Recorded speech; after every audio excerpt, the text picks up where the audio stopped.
रीतते रीतते जख्म अब भरने लगे थे। मैं भी निश्चिंत होकर जीने की अभ्यस्त हो चुकी थी, पर हृदय में दफन हो चुकी यादों को भी हवा मिलते ही जी उठना पड़ता है, ऐसा मैं आज महसूस कर रही हूँ। कब सोचा था कि फिर एक बार मुझे उसी आबो हवा में लौटना पड़ेगा, जिससे संबंध तोड़ चुकने का दावा मेरे मन ने न जाने कितनी बार अपने आप से किया था। नागपुर मेरा शहर है, मेरा अपना शहर, बचपन की उन्मुक्त यादों और युवावस्था की संवेदनाओं, ठिठोलियों से जुड़ा शहर। इस शहर में बहने वाली हवा की खुशबू में मुझे मेरी अपनी सुगंध आती है। यहाँ की मिट्टी को जैसे मेरा रोम रोम पहचानता है। यहाँ के पेड़ पौधों से लगता है मैं जन्म जन्मांतर से जुड़ी हुई हूँ। यहाँ से नजर आने वाला पूरा आकाश, संपूर्ण धरती, सीमेंट और मिट्टी से बने हर छोटे बड़े मकान मुझे मेरे अपने लगते हैं। मुंबई से कल रात जब ट्रेन में चढ़े थे, तो पूरे 12 बरस बाद अपनी जन्मभूमि के दर्शन के ख्याल भर ने मुझे रोमांचित कर दिया था। ये बात अलग है कि इन 12 सालों में मैंने नागपुर आने के कई आमंत्रणों को अस्वीकार कर दिया था। अपने ही शहर, अपनी ही जन्मभूमि से एक नाराजगी मुझे सदैव जायज लगी थी। माता पिता तभी चल बसे थे, जब मैं तुतलाकर कुछ एक शब्दों का ही उच्चारण कर पाती थी। बड़े पिता तुल्य भाइयों ने बड़े ही स्नेह और वात्सल्य से पाला था मुझे, कभी शिकायत का कोई अवसर नहीं दिया था उन्होंने मुझे। पर आज सालों बाद लगता है उनका स्नेह मेरी शांत, संतुष्ट प्रवृत्ति की परिणति ही तो थी। उनकी हर आज्ञा को मैंने सदैव से आंखों पर लिया, फिर वो मुझसे नाराज होते भी तो क्यों। माता पिता विहीन मैंने कब और कैसे अपने भाइयों के स्नेह को, उनकी कृपा दृष्टि को अपने पर एहसान मानना शुरू कर दिया, यह मुझे याद नहीं। पर मैंने न उनसे कभी किसी चीज के लिए जिद की, न लड़ाकर अपने किसी आग्रह को पूरा करने हेतु गुहार लगाई। भाइयों और भाभियों को अपना रहनुमा मानकर मैं किसी भी ख्वाहिश को अपने दिलो दिमाग में जन्म भी नहीं लेने देती थी। फिल्मों के लिए पहले से ही टिकट बुक हो जाया करते थे और घर से निकलने के पूर्व एक औपचारिक सा प्रश्न पूछ लिया जाता था, तुम चलोगी? तब बहुत इच्छा हुआ करती थी फिल्म देखने की, पर मैं उन्हें किसी भी प्रकार की दुविधा से बचाने के उद्देश्य से ना में जवाब देकर अपनी खुशियों का गला घोंट देती थी। भाभियां मेरे जवाब से राहत महसूस करती थीं। अपनी आकांक्षाओं पर अपनी विवशता का जामा मैंने इतनी खूबसूरती से डाल रखा था कि मेरी आकांक्षाएं कभी किसी को नजर ही नहीं आती थीं। जिंदगी बड़ी शांतिपूर्ण ढंग से चल रही थी, निर्बाध गति से। कॉलेज आना जाना और घर के कामकाज के बाद अपनी पढ़ाई पूरी करके बिस्तर पर लुक जाना, यही मेरी दिनचर्या थी। न कभी कॉलेज बंद करके कोई फिल्म देखने गई, न कभी फैशन और सौंदर्य पर अपनी सखियों से कोई चर्चा करने का साहस कर सकी। मेरा जीवन मेरी सखियों के आगे एक खुली किताब कभी न बन सका। मेहनत से रोजी रोटी कमाने वाले भाइयों के पैसों को फिल्म और फैशन में उड़ा देना मुझे जायज नहीं लगता था। अतः अपनी सखियों के आग्रह को बड़ी बेरुखी से नकार देना मेरी विवशता बन गई थी।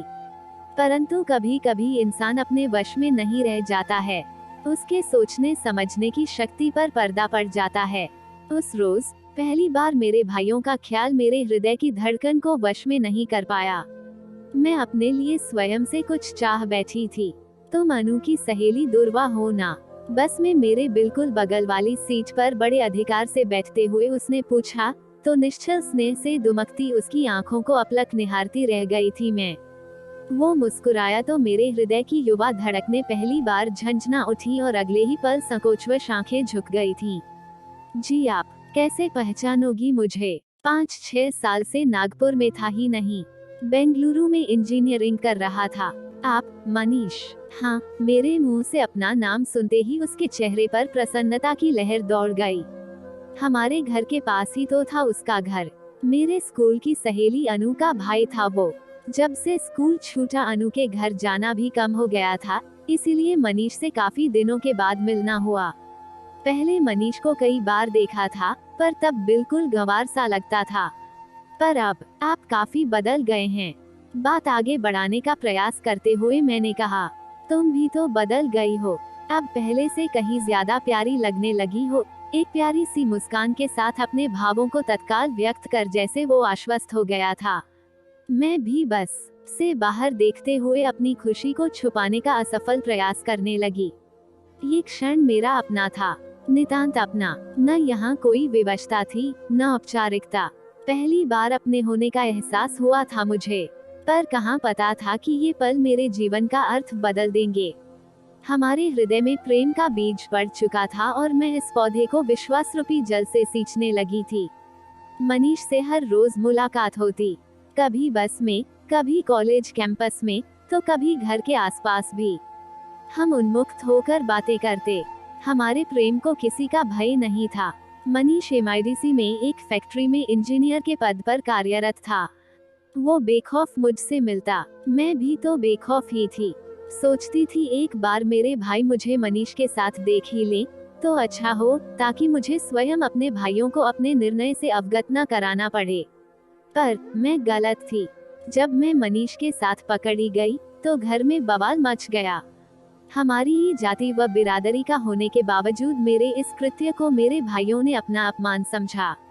भाइयों ने कई तमाचों से मेरे गालों को लाल कर दिया और भाभियों ने अपने तानों से मेरे हृदय को छलनी कर दिया। मुझे बताया गया कि मेरा विवाह 6 माह पहले ही तय हो चुका है, अतः मेरे अपने निर्णय का कहीं कोई मोल न था। मेरे जरा से विरोध पर मेरे भाइयों ने अपने द्वारा किए गए एहसानों की गिनती करा दी। मैं क्षुब्ध थी, पर स्तब्ध नहीं। भाइयों को समझने में बचपन से मैंने कभी गलती नहीं की थी। मैंने बचपन से ही अपने प्रति उनके कर्तव्यों को उनका एहसान ही माना था और उन्होंने भी जता दिया कि वो सिर्फ एहसान ही कर रहे थे। तब कई बार लगा था कि मैंने ही अपने भाइयों की हर आज्ञा को सिर आंखों पर रखकर उन्हें बिगाड़ दिया था। मैं स्वयं भी यदि अपनी आकांक्षाओं का सम्मान करती तो कदाचित वे भी मेरी आकांक्षाओं का सम्मान करना सीख जाते। अपनी वर्तमान स्थिति के लिए मैं स्वयं को दोषी मानती थी। मनीष से अंतिम बार मिलने के उद्देश्य से गई तो उसने आलिंगनबद्ध करते हुए कहा था, चलो दुर्वा भाग चलें। और उसकी कोमलकांत भावनाओं का सम्मान करते हुए मैंने कहा था, हाँ चलो। पर मैं भाग नहीं पाई, पकड़ी गई। चोरी करने की आदत जो नहीं थी। भाइयों ने मुझे एक कमरे में कैद कर दिया। मनीष पर क्या बीत रही थी, कुछ पता नहीं चला। सबरान मेरा विवाह राजीव से कर दिया गया। दुल्हन के जोड़े में भी आंखें मनीष को तलाशती रहीं। लग रहा था कहीं से वो फिल्मी हीरो सा आकर मुझे बचा ले जाएगा। पर जीवन फिल्म नहीं थी और ना ही मनीष कोई हीरो था। मैं मनीष के साथ हर हाल में खुश रह सकती थी, पर एक अनजान व्यक्ति के साथ एक थोपा गया रिश्ता खुशी से कैसे निभाती। मैं राह तकती रही और वक्त बीत गया। मांग में सिंदूर और गले में मंगलसूत्र ने मुझे एक ही मिनट में हमेशा के लिए मनीष से दूर कर दिया। मेरे हृदय में भाइयों के प्रति कोई सम्मान शेष नहीं रह गया। राजीव के साथ मैं खुश थी। दुखी रहकर राजीव को भी दुखी करने का पाप मैं नहीं कर पा रही थी। समझौता करने की आदत थी, सो समझौता करती चली गई। ये बात अलग है कि इसी समझौते को निभाते निभाते मैं राजीव को प्यार भी करने लगी थी। वो मेरे 2 प्यारे प्यारे बच्चों का पापा जो था। वर्ष तेजी से बीत रहा था। इस बीच भाइयों ने कई बार मुझे नागपुर बुलाया। दोनों बच्चों के प्रसव के लिए भी वे मुझे लेने आए, पर मैंने जाने से इनकार कर दिया। भाइयों द्वारा किए गए अपने तिरस्कार को मैं भूल नहीं पाई थी। मनीष की टीस दिल के किसी कोने में आज भी व्याप्त थी। कई बार लगता मनीष तो पुरुष है, मेरे स्नेह को कदाचित वो भूल भी गया होगा। मैं ईश्वर से प्रार्थना करती थी कि ऐसा ही हो। मनीष जहाँ भी हो, सुखी हो। अपने अंतर्मन में मैंने मनीष के प्रेम जो दीप बड़ी ही निर्मलता के साथ जलाया था, उसकी लौ आज भी बरकरार थी। मैं अपने इस मौन प्रेम पर संतुष्ट थी। इस बार नागपुर जाने के लिए मना कर पाना संभव नहीं था। अब बड़े भैया की बड़ी बेटी पूजा की शादी थी। भैया ने पहले तो फोन पर शादी की सूचना दी थी, फिर निमंत्रण देने भी आ गए। दुर्वा, पूजा को तुमने भी गोद में खिलाया है, याद है ना? तुम्हें आना ही होगा पूजा के लिए। इस बार नकारना संभव नहीं था। पूजा जब पैदा हुई थी तब उसे अपनी गोद में ही लिए घूमती रहती थी मैं। पूजा को मुझसे जो लगाव था वो पिछले 1-2 बार उसके मुंबई आने पर मैंने महसूस भी किया था। मुझे नागपुर जाने के लिए राजीव को मनाना नहीं था, सिर्फ इच्छा जाहिर करनी थी, सो मैंने कर दी। हम नागपुर पहुंच चुके थे। भैया का घर शंकर नगर में है। मैंने देखा काफी बदल गया है नागपुर। सड़कें बहुत चौड़ी और साफ लग रही थीं। उबड़ खाबड़ वाले रास्ते अब नजर ही नहीं आ रहे थे। कई नई व सुंदर इमारतों ने नागपुर को एक सुंदर शहर में बदल दिया था। यहाँ यदि कुछ नहीं बदला तो यहाँ की आबोहवा व हृदय को छू जाने वाले सुंदर एहसास, अपनत्व के एहसास से भरा ये शहर मुझे रोमांचित करने लगा था। भैया ने भी अपने घर को अच्छे खासे बंगले में बदल लिया था। घर पहुंचते ही मेहमानों और रिश्तेदारों से घिर गई थी। सालों बाद मुझे देखते ही वे खुशी से फूले नहीं समा रहे थे। एक साथ कई सवालों की वर्षा हो रही थी। मैं खुश थी। सभी का अपनापन पाकर अपने तिरस्कारों को भूलने लगी थी। कई बार लगा कि अचानक मनीष दिख गया तो कैसे होगा उससे सामना, पर नहीं, अब तो शायद नागपुर ही छोड़ दिया हो उसने। इंजीनियर था किसी अच्छे शहर में, अच्छी नौकरी मिल गई होगी। दुर्वा, तुम्हें ही पूजा को तैयार करना है। उसे शाम को मेहंदी लगा देना और फेशियल ब्लीच भी। और पूजा, तुम्हें काफी दिनों के बाद बुआ मिली है, अपनी पूरी कसर निकाल लेना। भाभी ने मुझे और पूजा को एक साथ आदेश दिया तो पूजा मेरे गले लग गई। मैंने अपने हाथों से अपनी फूल सी नाजुक गुड़िया सी भतीजी पूजा को दुल्हन बनाया। दुल्हन के वेश में पूजा एक अप्सरा सी प्रतीत हो रही थी। निश्चित समय में बारात आई।